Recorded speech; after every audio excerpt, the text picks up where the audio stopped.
Les gars, faut qu'on parle d'un truc là. Lamine Yamal.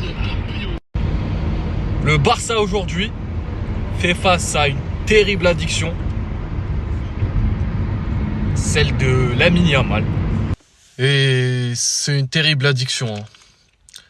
Parce qu'aujourd'hui on n'a pas assez de recul sur le joueur. On ne sait pas si c'est un joueur qui va se blesser 4000 fois par an à la Neymar, qui sera solide, on sait pas. Et je trouve ça assez dommage vu l'effectif que le Barça a aujourd'hui. À part Yamal, je trouve qu'il n'y a pas de joueur qui apporte de la dangerosité à ce Barça-là.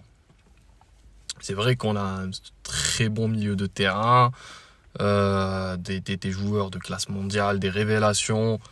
Je pense à Casado, je pense à Cubarsí. Mais il n'y a pas de d'ailier dangereux. Aujourd'hui, je pense que Rafinha, c'est sûrement le meilleur joueur de l'effectif. Le plus constant, surtout. Mais il n'y a pas de joueurs comme Yamal qui vont créer cette espèce d'effet surprise. Yamal s'est absenté quelques matchs. Et mon Dieu, qu'est-ce qu'on a vu. Mon Dieu. Le Ferran Torres, le Fermin Lopez ailier, s'il te plaît. Fermin Lopez ailier.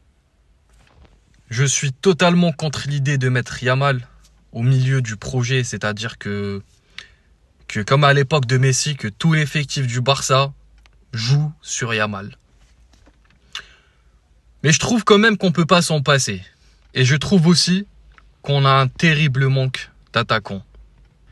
Il n'y a pas assez de profondeur de banc pour remplacer l'attaque qu'on a aujourd'hui.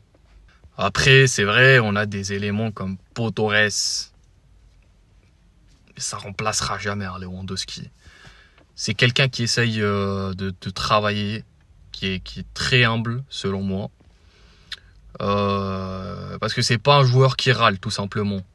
Lui-même l'a dit dans un interview que c'était dur de gratter du temps de jeu quand tu avais le meilleur attaquant au monde avec toi, qui est Lewandowski. Et je veux même pas te parler de Lewandowski, hein. Certes, il fait une très bonne saison aujourd'hui. Mais mon Dieu, qu'il lâche des matchs catastrophiques, sa mère. Ça m'étonnerait que le Barça fasse des coups ce mercato hivernal. Mais il faut absolument faire quelque chose pour le mercato d'été prochain. Ah ben sinon, je sais pas comment on va continuer à enchaîner les saisons, tout simplement. Faudrait que le Barça surtout arrête de recruter des milieux de terrain. Avec Casado, Pedri, Gabi qui fait une montée de malade, de zinzin. De Jong, le mystère absolu. Il n'y a pas de la place pour tout le monde. On va pas se mentir, on va pas se voiler la face. Il y a des joueurs comme Pablo Torre qui, selon moi, a sa place de titulaire dans la majorité des équipes actuelles. Hein. Mais faut que le Barça cherche quand même une espèce d'équilibre, une espèce d'entente. Et cet équilibre-là, il faut absolument au Barça, sachant qu'il joue un jeu très dangereux.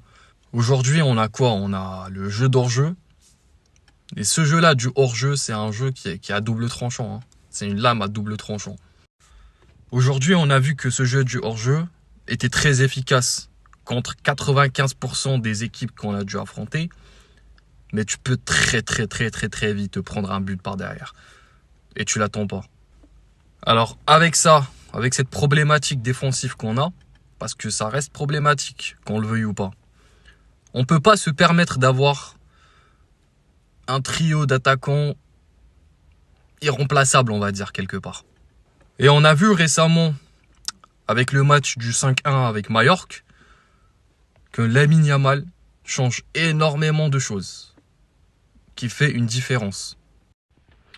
Donc selon moi, si le Barça veut aujourd'hui avancer, s'il veut reprendre sa place de pilier européen, il faut absolument contrer cette problématique de Lamine Yamal.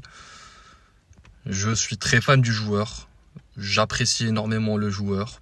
Pour moi, c'est le futur crack, le futur quadruple, quintuple ballon d'or. Mais on ne peut pas refaire la même erreur avec Messi. On a vu ce qui s'est passé avec le départ de Messi. Ce que ça a provoqué comme crise au FC Barcelone, j'ai pas envie de revivre ça. Donc l'importance aujourd'hui, l'objectif qu'on a niveau mercato, niveau recrutement, c'est combler cette espèce de vide en attaque qu'on a et surtout renforcer le banc. Faut qu'il y ait une profondeur de banc aujourd'hui. Sur ce, j'ai hâte de voir samedi ce que ça va donner le match qu'il y aura avec le Betis, il me semble. Et je vous demande de me laisser votre avis aux commentaires. J'essaye de dire ce que je pense dans un court délai parce que je sais que c'est chiant les vidéos de 10 minutes et tout. Et surtout que c'est la première fois. Donc merci à tous et je vous dis bonne continuation à vous.